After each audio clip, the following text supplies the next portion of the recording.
Republican lawmakers, operatives, and donors grappled with whether to support Donald Trump, who effectively clinched his party's presidential nomination this week after his two remaining rivals, Ted Cruz and John Kasich, dropped out of the White House race. As Trump sought to rally the fractured party behind him, many prominent Republicans got behind the reality TV star and real estate developer, while some weighed their options. Still others said they might vote in the November 8 general election for Hillary Clinton, the likely Democratic nominee. Bill Achtmeyer, the Boston-based founder of consulting firm Parthenon Group, was among those considering a possible vote for Clinton, a former Secretary of State and former First Lady. If she is able to move to the center and think as creatively and thoughtfully as her husband, Bill Clinton, did, boy, I would have a very hard time, based on what I know today, not voting for Hillary versus what Trump is espousing, said Achtmeyer, who has donated $200,000 to Republicans over the last decade. Another Republican donor, David Beightol, a Washington lobbyist who raised money this year for the presidential bid of former Florida Governor Jeb Bush, said he was leaning toward voting for Trump because he could not support Clinton. "I'm not there yet, but I don't have a lot of choice," Beightol said. In most U.S. election cycles, party insiders quickly coalesce around candidates once they have effectively sewn up the nomination. But Trump's bombastic rhetoric, unorthodox campaign, and his lack of experience in government have left the party divided. The New York billionaire has vowed to deport illegal immigrants and build a wall along the Mexican border. He has also said he would temporarily bar Muslims from entering the country as a way to combat terrorism. Republican former presidents George H.W.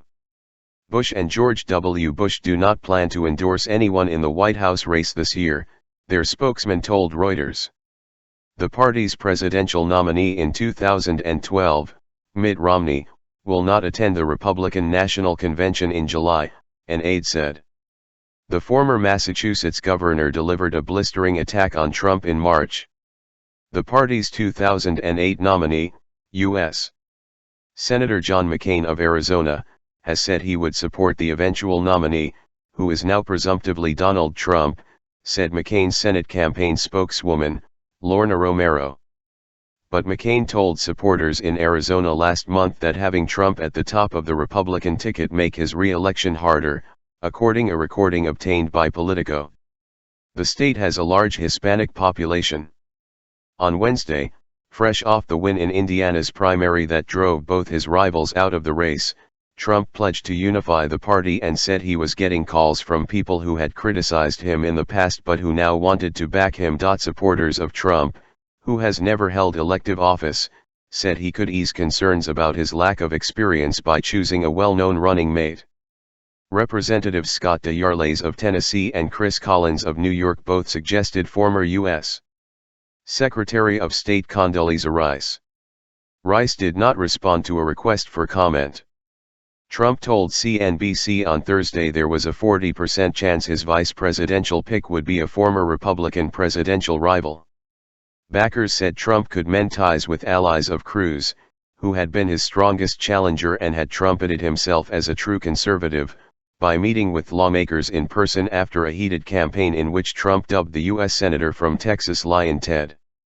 Cruz's supporters on Capitol Hill have ties to conservative activists and the Tea Party, groups that could help Trump raise money and turn out voters.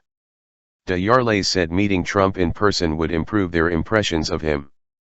Representative Raul Labrador, a Cruz backer and conservative leader from Idaho, told a radio station that he saw Trump as favoring the political establishment even though he has run as an outsider. But he said Trump would likely appoint a conservative to the U.S. Supreme Court, a priority for many on the political right. With Clinton, there is no chance, Labrador said. In my opinion, there's just no choice between the two.